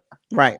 What This is all conversation. This is all speculation. This is all opinions. And what have you seen on tape between the Bucs offense and the Saints defense? Two strong parts of each team going head to head. Two forces of nature basically clashing. I think so. I'll say this: if Mike can show up, if Mike shows up and do what we expect him to do, or what he's expected to do, if he's a top 5 receiver, as a lot of people say, I think we'll have a good shot. Because Leonard Fournette been running, he's been running pretty good the last couple weeks, and Rojo will come in and give you a couple good yards because he run hard, straight ahead, Mr. Straight ahead. But we gotta get you. What's the point of having them if you don't get them involved enough? So, right. And I think Godwin go pretty reliable. He gonna give you what he gonna give you. So, I think Mike Evans might be the X factor for us. Mike Evans and maybe Tyler, between them two, Tyler. So I think if they can show up, I think we got a good chance. Our defense against the offense, you said anything about that, so I really I'll do that. But that's another video. Yeah, that's another video. Our offense, for me, the X factor is, like I said, Mike Evans and Tyler Johnson. Yeah. Oh yeah, I can't wait. And it's like I said, it's just over the years, just watching the Bucs offense go against the Saints defense is like, dang, like what is the problem? Like, dang, like why can't we just do good against them? Man, I'm gonna be kicking our ass. That's why that win against them last year in the playoffs was like, that was the Super Bowl. I ain't gonna lie to you. That was the Super Bowl for me, man. I was like, that was a huge win. That was a big win, but the underlying message behind that, the Bucs offense struggled that game too. Yeah. It was the defense, right? You're right. It was the defense that really saved our ass. Yeah. Oh man, so I've been talking. I try not to talk trash, man. I've been talking a little trash this week, so we'll see. I hope them boys show up, man. We're definitely gonna see, man. I appreciate you, Aubrey, coming into the locker room, man. Don't forget to take a shower and get your butt home to your people's. I'll be there soon, man. Appreciate it, bro. Appreciate it, man. Thank you for joining the locker room, man. All right, my love. Yeah, that was a good one right there, man. You know what I'm saying? We got a couple more guys. We got a shooter coming up, and we got Mom for Christ. Okay, we're gonna bring the Grizz. Hey, can you hear me? I can hear you. What the business is? What's up? How you been? Oh man, I've been living life, man, staying healthy, man, enjoying stuff. What you got? That's good. I was thinking. I know DK didn't do much against Lattimore. I'll probably be honest. Lattimore kind of locked him up a little bit outside that touchdown, but I saw clearly like the fights that were happening, like the little fights, the nitpicking, the pushing, and all that. Yeah. I just wonder if Marshawn is gonna have emotion going into this game from that, like maybe like a little, like maybe like a ticking time bomb. That's what he is, man. He's an aggressive cornerback. He likes to get in your face. He likes to chirp, and that's what they do on the Saints. That's what they do. Charlie Gardner Johnson, Marshawn Lattimore, they get in your grill. Those two guys, they get in your grill. Yeah. Also, like I know, obviously, let's be honest. Since Marshawn's rookie year, Mike has done little to nothing against him. I mean, he had that touchdown catch in the playoffs, and that was pretty much it. Mike's basically been quiet the whole time. But one thing I will give Mike credit for is he's not completely taken out because he does draw PIs against Marshawn when they play each other. Mm-hmm. So maybe since he don't get the ball, maybe he'll still give us some yards and something, you know? Hidden yards. Yeah, the hitting yards. Because after DK, I didn't think anyone like got like Marshawn upset because I know Mike be trying to get Marshawn upset. I know they be starting because I'm sure Marshawn has beef ever since Evans blindsided him when Jameis was pointing at him that first time. So they always had like a little something going on there. So I'm thinking a key thing that might happen is a PI that kind of goes unnoticed, but personal foul, and that might help us like get over. Also, I wanted to point out, I was at the Chicago game last week, and maybe it was just that game. Like, if we're being honest, the Chicago's defense is worse than the Saints' defense, obviously. But I feel like we scored a lot because our defense put us in their like territory like 5 to 6 times. Because when I was there and we started from like our side, we barely came with any points off the board. Like we barely got down there, and then it was 4th down and we punted. So I'm just wondering if we start from their side of the field, are we going to make it that far to get points on the board? Interesting take right there. Interesting. The Saints defense is a lot better than the Chicago's defense. And I would assume their pass rush is better. I'm not really worried about Tristan Wirfs. I think he'll keep Cam Jordan out because I don't think Cam Jordan has done too much the last couple of weeks. I could be wrong. I just haven't heard. I've heard some Saints fans on Twitter kind of grilling him a little bit about how he hasn't been doing much since he put up that. He got his first sack yesterday, but he's been very good against the run. Very good against the run. It's hard to run on his side. Trust me that. He get pressure, but it's like Shaq Barrett when Shaq Barrett was going through that get pressure but don't get sacks. You know. I see. I think they put him a mismatch on Donovan Smith. Donovan's kind of throwing himself because I think you heard him call out that one Chicago Bears dude his son and made it clear that he wanted him to be called his son. So I think Donovan might be feeling himself this week, and Cam Jordan's probably going to pick that. Well, I mean, the Saints D-line, Marcus Davenport, man, that dude, when he's on the field, he is rated one of the top pass rushers in the NFL when he's on the field, when he's not hurt. So Donovan Smith, man, he's young too. He's young, he's strong, he's big, he's long. So we're gonna see. Yeah, I just hope Donovan Smith's overconfidence doesn't come back to bite him because, I mean, he's been okay for like the last couple years, but he's only like really picked it up since like Tom Brady's probably because Tom Brady's been yelling at them like sometime like he'll go over there and make sure like they know they're like Jameis just kind of like went and sat down, didn't really like go like too like into them, but Tom Brady grills into him, and I think that's like how Donovan Smith's been playing much better. What do you think about Alex Kappa, and do you think Davenport will line up on the inside against Alex? Because I think Alex Kappa might be our weakling on the offensive line. Well, I think out of all of them, yeah, he is the weakest one. If you had to attack the Bucs, you attack him at the right guard, and the Saints do have David Onyemata back, a really good interior pass rusher, a disruptor. So, yeah, there's another big mismatch, so that could be a factor. But yeah, I did really want to point out how I don't feel like we do so well against like people against opponents, like when we start from our side versus when we start on like their side. So I just hope I'm wrong and we like just go down the field like no problem. But if we're being realistic, that probably happen like maybe once or twice because the Saints defense has our number. They always have. So it's very hard to scheme against that. Wasn't the last time we beat New Orleans with Fitzpatrick? Am I wrong? Yeah, with Fitzpatrick. Outside of the playoff win last year, but that's when regular season. that was the last time the offense looked, like Fitzpatrick went off. You know what I'm saying? I was there at the game. I was there. He went off. True. So we beat them with the crowd noise there, but we haven't beat them without the crowd noise. Like since we kind of had a free pass with COVID in their stadium, Right. that Well, twice over. Well, Fitzpatrick played the game of his freaking life, and the crowd couldn't get into it. Even though every time they tried to get into that game, Fitzpatrick was just bombs away. He was bombs away. You know.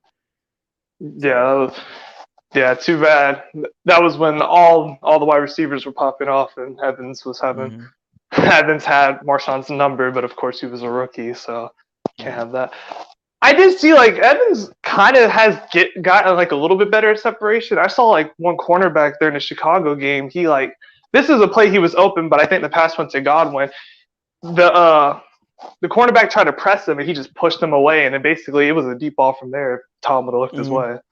So I feel like he's getting like a little bit better, but Marshawn, even like with one hand, has been doing like the most. So I think like top 5 like in the league right now. Oh, yeah, Marshawn is playing an elite ball right now, and it's just hard to catch the ball on him. Terry McLaurin, the Redskins receiver, a top young receiver, couldn't do nothing. Yeah, couldn't do nothing. Yeah, I saw that on Twitter. There's like 3 wide receivers now that are Marshall Lattimore sons, the Saints Twitter. So they just they go after him like all the time. This game I expect it to be close. I don't think it's going to be a blowout. Divisional games usually aren't, I guess, unless you're the Falcons and probably the Panthers because they're just not up there. But I think the Saints are going to be close. They always have. I definitely think like looking ahead a little bit, the second game will probably be like a little bit easier because I expect us to be more healthy, hopefully, knock on wood. But this game alone, it should be. This is probably going to be. I think this is going to be a harder defense to go up against than the Rams, and we did put some points up on the Rams, in my opinion. Like we put up a lot of points. I think this is going to be a little bit harder just because they have our number for most of the time, and since it's divisional. But yeah, I just wanted to come on and say that the field, the field position. Also, I think Darden might have another breakout punt return. We'll see. Hopefully, he could be a key factor in this game that we don't even know. I'm gonna talk about that in another video. I'm gonna talk about the special teams in another video. I'm gonna separate that. I'm trying to separate all the units in separate videos. You know what I'm saying? So, but yeah. Well, I said my piece. I think I wrapped up everything I want to talk about. Yeah, that's good, man. Good conversation. One of the shooters, man. One of the Sea Bandits. Grizz. Y'all better watch out in that chat room. Oh, Isaiah. Make one thing. There's a Saints fan that apparently thinks I became a fan last year, so I just want you to tell him that I've been around for a little while. Whoa. Okay. I'm gonna address that right now. Appreciate you coming into the locker room, man. But I'm gonna address that right now. Whoever that is in the chat room.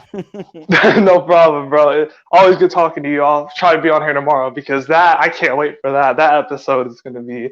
Yeah, it's gonna be fun. There's gonna be a lot of fans trying to talk some noise. Yeah, it's gonna be fun. Yeah, stay tuned. I expect you to have your hands full tomorrow. I will. See ya. Nice talking to you again. All right, Grizz. Appreciate it, man. One of the now look, Grizz, for you Saints fans in the chat room or that was in the chat room, Grizz been around since the beginning, since this channel was created. He ain't no new fan, he ain't no noob, he's not a New England fan that's only here for Tom Brady and Gronkowski. He's not that fan. He's a real Bucs fan. He's a real Sea Bandit, not a pirate. He's a Sea Bandit. Keep playing with my Sea Bandits. I'm telling you, I'm gonna put the dogs on you. Don't play with my shooters like that. Don't do that. Anyway, we got a couple more guys in the locker room trying to get in, man. All right, we got Corey from Nashville, man. What the business is, what it do, word on the street. Corey got all the Bucs news. All right, what's good? Hold on, me off. Hey, what up with you though? Hey, first off, man, I want to ask you. I ain't been on a couple shows. I was trying to see how you been. I know you were displaced a couple months ago. Yeah, that was doing. That was crazy. And the crazy thing is, my daughter went back to her mother right before the storm hit. Yeah, that's the last So that's the last thing I saw you was talking about. I think you were in Texas and you had just mentioned that. So that's good. mhm. So that was good. But on to the Bucks, man. Grizz, he made some good points. One thing I do disagree with though on Grizz was about the Bears defense. Their defense actually led the league in sacks. So sometimes you got to take those small victories. And you said something right, like during the game, because I watch your live stream of the games, Mhm. your live reactions, and you said something during the game that made a lot of sense. As far as like, it's gonna be hard to judge us until the playoffs, right? Mhm. Like for me, it was hard for me to judge us. I went to the Rams game, and it was hard to judge. We just seemed so flat that game. Like I'm Mhm. watching the game, and it felt like we were never going to win the game. And it started like around when Dean dropped that interception, and Oh yeah. we just seemed flat. And you can't go on the road and be flat and give up 30 points. I think they had they had 5 straight scoring drives. You can't do that on the Mhm. road. You're going to lose 99% of your NFL games like that. So we seemed flat. So I didn't really judge us then. And that's the first time playing in front of fans besides the Super Bowl. And of course, we played at home week 1 and then at home again week 2. But so sometimes when you playing these inferior teams, you got to take those small victories. And I think not giving up a sack and having I think we had 1 penalty. I think that's something to move forward that can make us a great team. Where you can be like, well, I'm not going to judge us because we play the Bears. Well, hold on, let's look between the lines and let's understand something. We didn't give up to a sack to a team that just played Aaron Rodgers, and it was a really good game until Aaron Rodgers had that rushing TD towards the end. I mean, it was a 3-point game. So, and that's with Justin Fields. So it's just to show you how far our defense came that game with our back end the way it is. Um, oh, I'm gonna tell you something. This Saints game, man, and I've been So trying to oh, Bucks fans on so Twitter. hold so Yeah, hold on, Corey. So okay, that's great. So what do you have to say about the Bucks offense versus the Saints defense? What's your take on that? I was just getting into that. Listen, man, listen. It's a damn division game. Not only is it a division game, we're going against a very, very talented defense that is very, very familiar with our skill positions. I'm not. This game is going to come down to turnovers.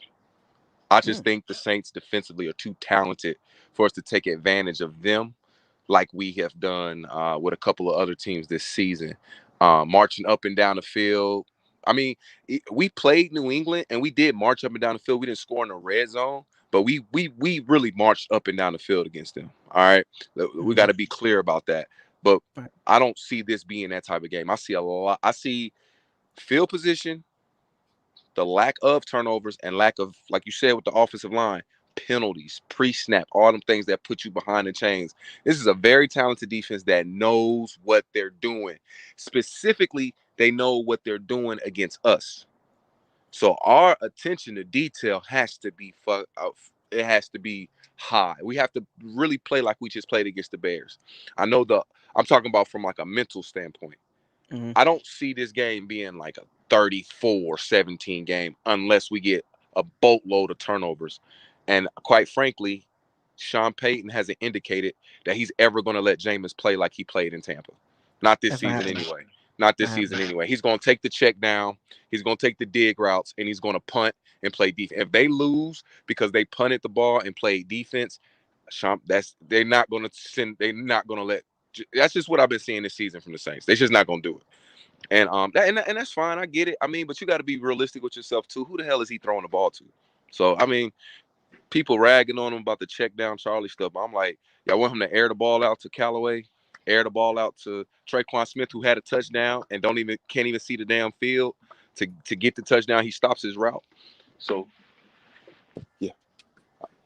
I'm So going to talk about that. I'm going to talk about that in another video tomorrow. all right, cool. I'm gonna be on tomorrow then. But our offense versus their defense, like I said, they're extremely familiar with it. It's gonna come down to field position, penalties, turnovers second, and then penalties.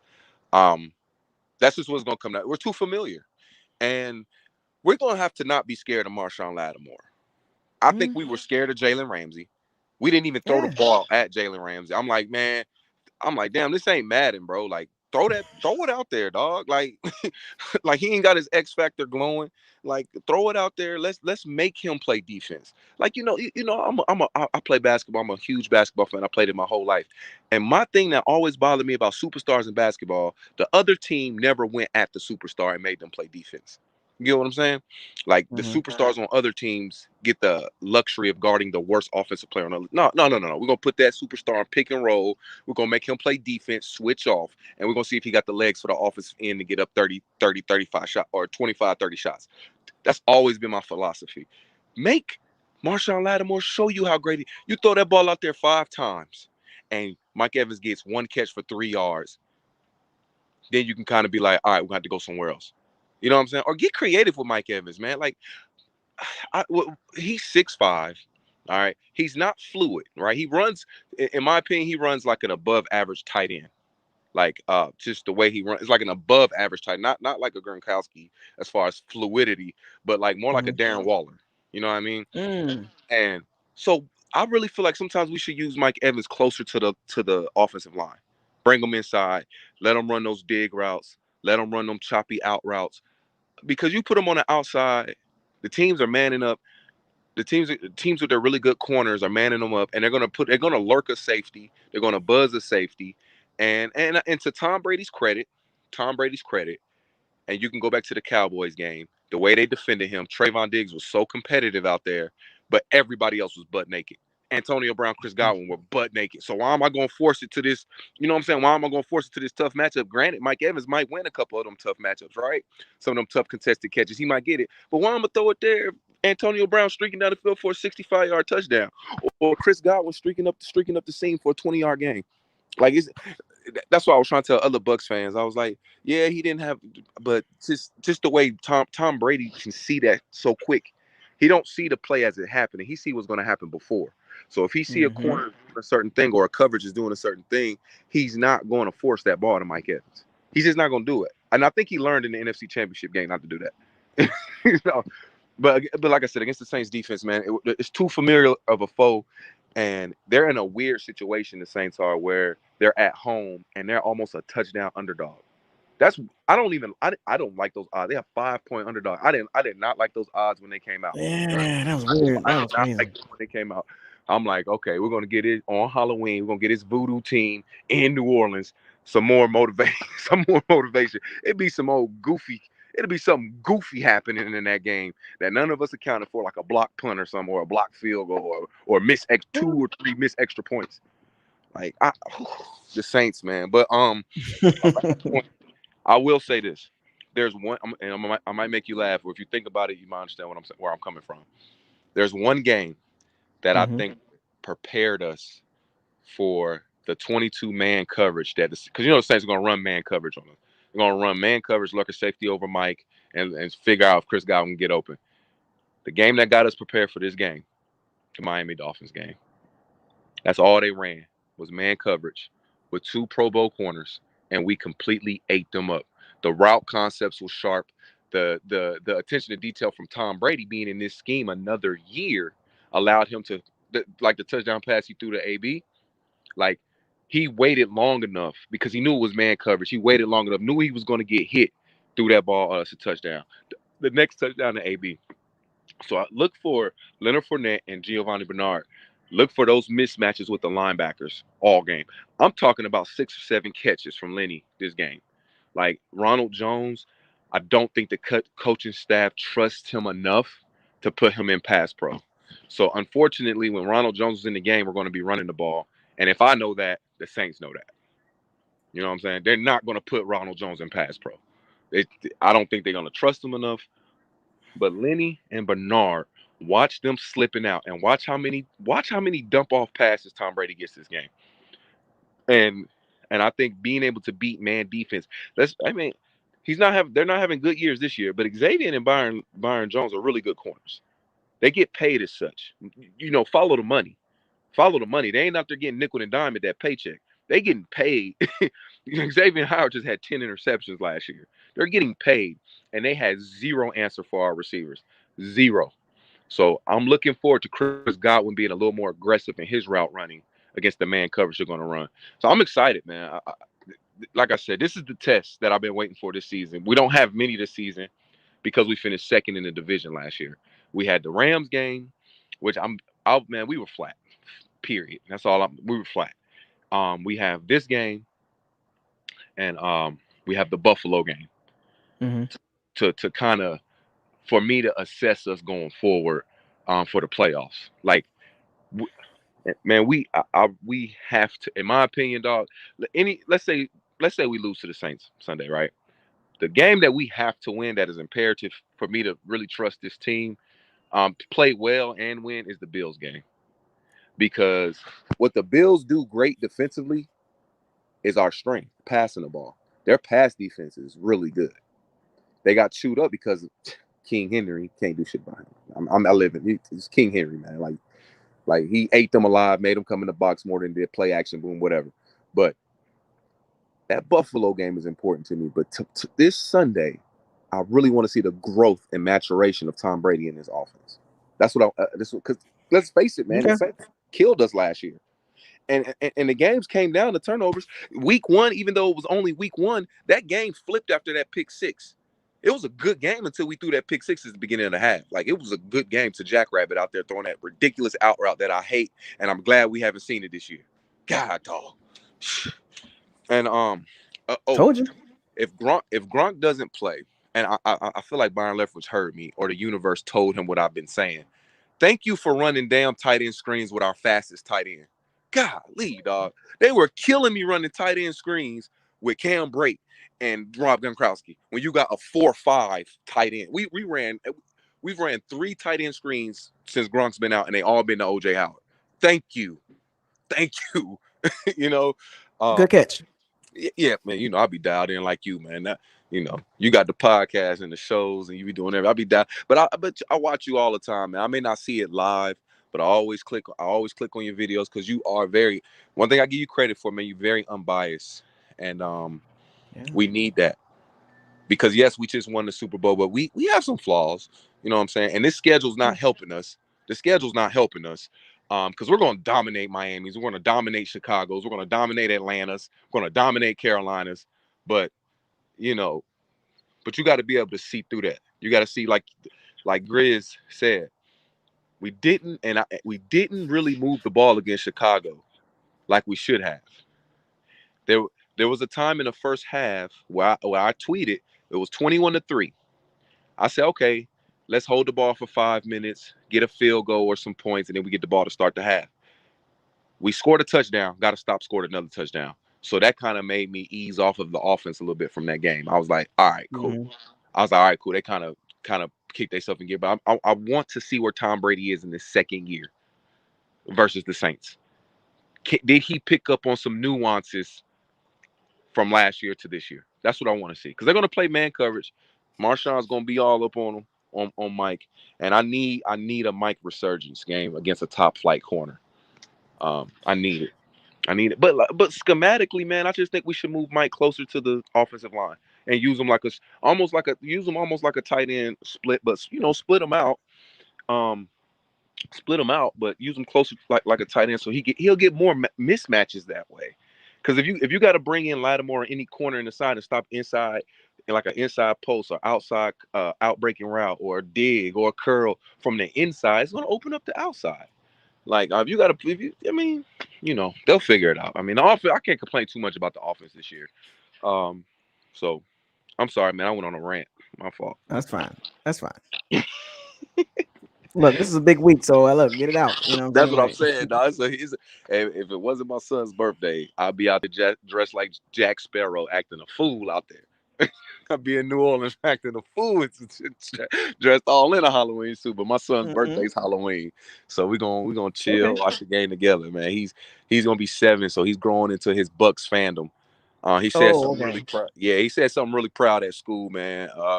The other day, I didn't even coach him to say it. He was some kids in his class. They're like, "Oh yeah, we Titans fans. We won. We beat the Chiefs." He was like, "My Bucs beat the Chiefs in the Super Bowl. We champs." I was like, "All right, that's cool. I'll take that." I'll take that. Yeah. He said, but was it the Super Bowl though? So good. Yeah. So sorry, man. I ran it on your show. That's all right. But I called in late too, so That's fine. It's look. The show is here, man. This the week, man. Like this is probably one of the few weeks that I'm gonna do this, like a bunch of videos. right, right. So you gonna be at the game Sunday? The game is 4:25 Eastern time, 3:25 my time. Well, no, your time is 4:25. 3:25 my time. Oh, 3:25. Yeah, so we're on the same time frame. Okay. Right. Right. So yeah, can't All wait, right. man. All right, man. Be safe, man. Appreciate it, Corey from Nashville, man. Y'all should give him a shout out in the chat room, man.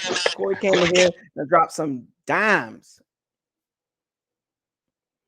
But yeah, that was a great conversation, Corey. And I let him go because he was in a rhythm. You know, he was in the rhythm. He was talking about some good stuff that y'all needed to hear. I know I said some things, but sometimes it's good to hear from one of the Pirates of Sea Bandits about some things I might have missed or reiterated in a different way in different words. So that was great insight from Corey. You know what I'm saying? He put some gems out there. He touched on a lot of things that, you know, Bucs fans kind of tend to overlook, you know, and brush aside. The Chicago Bear point, like what Grizz said, the offense didn't really move the ball in the Bears defense. We had short fields, but if it was a long drive, the Bucs didn't really do anything. So those are the hidden things that we kind of missed because we so caught up in that score. It was a blowout early. Justin Fields playing like crap. So we overlooked those things, you know, and he went back to the Rams game. You know, so he's putting some things out there for y'all to be mindful of when the Bucs offense is on that field against the Saints defense. Do not think that the Saints defense is going to lay down and say, put 35 points on us. Don't think that you're going to see Mike Evans running into the locker room with 3 touchdowns against the Saints defense. Come on, man. Are we being realistic or are we being fanboys? So that was a great one. Great insight by one of the Sea Bandits right there. So, and then he's an OG too. So I think we have one more guy. Mobbing for Christ. Is he still here? Is he gone or is he? What's up, man? Are you still here? Can you hear me? Oh yeah. Okay, there we go. What up, Mobbing for Christ? What to do? What the business is? Word on the street. Yeah, man. Just want to make it quick, bro. I see like a lot of delusional fans. You get caught up in the Brady hype and in the pass attack, you know. And like you said, don't expect the Saints to just lay down, you know. And in this game, we have to be very patient. We got to be very patient against the Saints. I look at our offense and I look at the Chiefs, and are very similar, very explosive, can push the ball downfield, can just, you know, get first downs just on command. And when you look at how the Chiefs are playing, you know, when they become impatient, when the Chiefs aren't running the ball effectively and they're not moving the ball how they want to, you start to see Patrick Mahomes start to do all his magician tricks. He starts making uncharacter-like decisions because the Chiefs are spoiled, man. Like, let's be real, they're spoiled. They're so used to pushing the ball downfield and getting their way. The moment you make them move methodically is the moment they start making mistakes. And I see that last year, especially from Byron Leftwich. You notice when we start running the ball, it becomes successful just a little bit. Nothing too effective, but we start running the ball. And then the moment we start getting stopped, Byron Leftwich just reverts back into his shell and we just go bombs away. And last thing you want to do versus teams like the Saints or the Rams, right? A front four that doesn't need the blitz. You got a front four that can come and get you just off the men in front of you. You don't want Brady throwing the ball 40, 50 times and you got the Saints defense honing in on what you're doing. Right. You already got Marshawn Lattimore, right? Shutting down Evans, getting in Evans' head. You don't want the game to be put fully on Brady. Even if it's 3 yards, 4 yards here, like you said, you want to keep the defense honest to hit them with the play action pass. So what I'm looking for me, bro, is the consistency play calling from Byron Leftwich. Will he stay consistent even when the running doesn't seem as effective? Will he stay with it or will he revert back to his shell? Because Dennis Allen, man, is a beast. Dennis Allen is a beast. The dude he's a legit defensive coordinator. And the Saints, man, I have much respect for the Saints organization, especially the defense. They've had our numbers for a couple years, man. They've constantly given us problems. But I feel like the only way we win, because I believe in our defense, is if the offense methodically moves the ball, stays patient, take what the defense gives you, take what they give you, and move the ball downfield. That's why you can say the Brady system. Check the ball down, hit some swing passes, hit the tight ends. Brady loves to hit those, intermediate routes. And then when the time comes, hit the deep ball when it's time to. But when the Saints have our number, especially that secondary, and they know we're going to throw the ball deep, man, they bait us. Even when we have Winston, they just know when Tampa becomes one-dimensional, bro, it gets ugly. So I'm looking at Leftwich to see how he adjusts. Looking at the first half, his play calls, and the second half, how does he adjust? On the other side of Dennis Allen, and you got Sean Payton. Right. Absolutely. It's like I see somebody brought in the comment section. Second and shorts, third and twos. I don't want to see bombs away. I don't want to see the bombs away when it's third and short, third and two, third and three. Come on, man, just get the first down. Like I say this every week, and the Bucs just continuously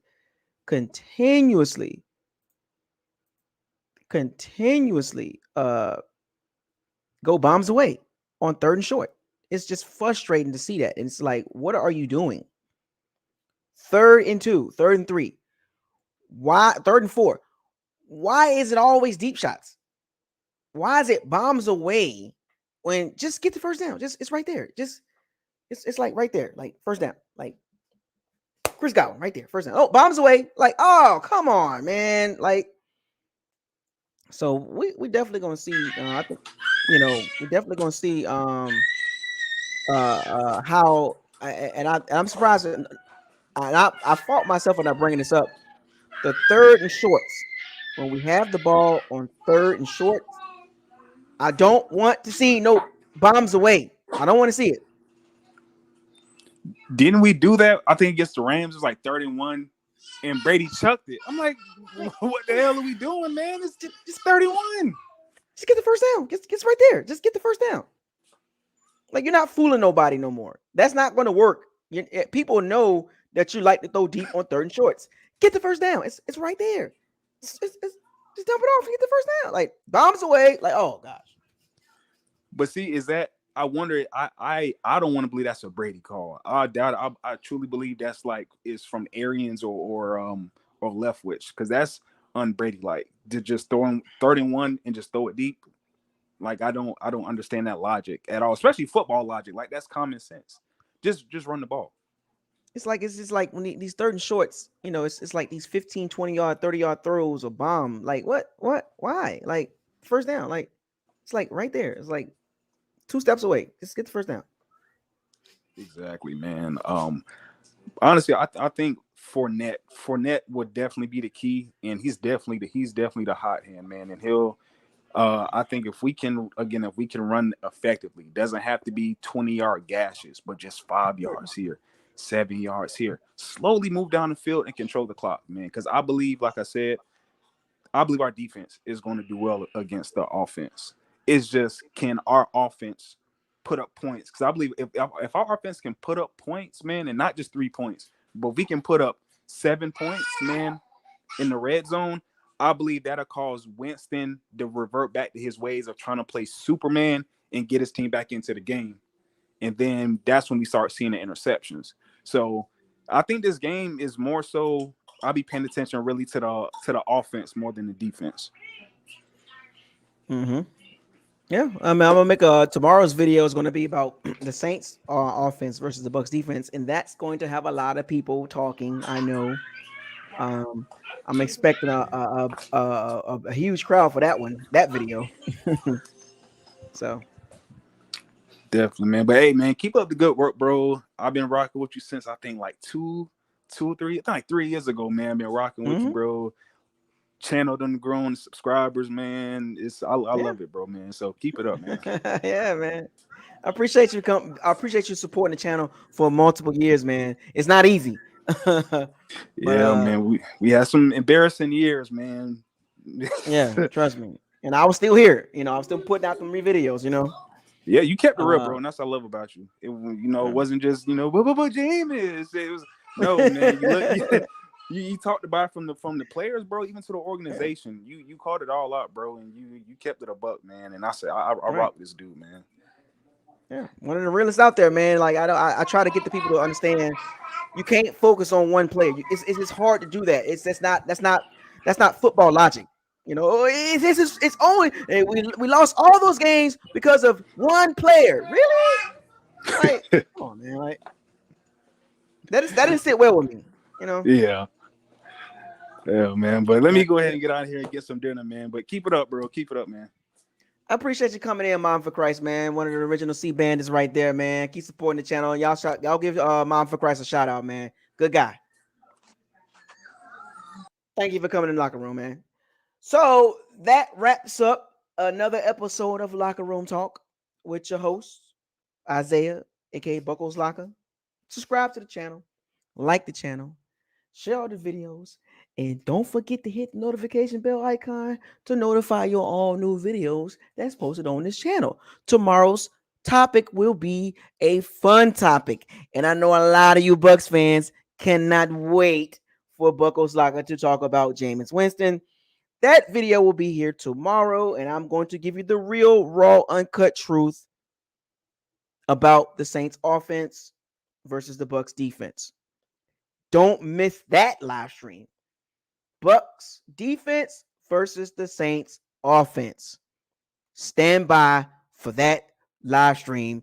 It's going to be live, raw, and uncut because I'm going to say some stuff that a lot of y'all are going to enjoy and also scratch your head too as well. So with that being said, subscribe, like, comment, share on all the videos. Shouts out to all the powers and Steve Bandits for joining this episode of Locker Room Talk live with your boy Isaiah, your host. Keep supporting the channel. Keep doing your thing. I want y'all to fire those cannons, seize the day, raise the flag. Hashtag no risky, no biscuit. Hashtag facts over feelings. Hashtag bombs away. And the newest one, hashtag what you doing? Buckles like an out. I'll see y'all tomorrow. Peace.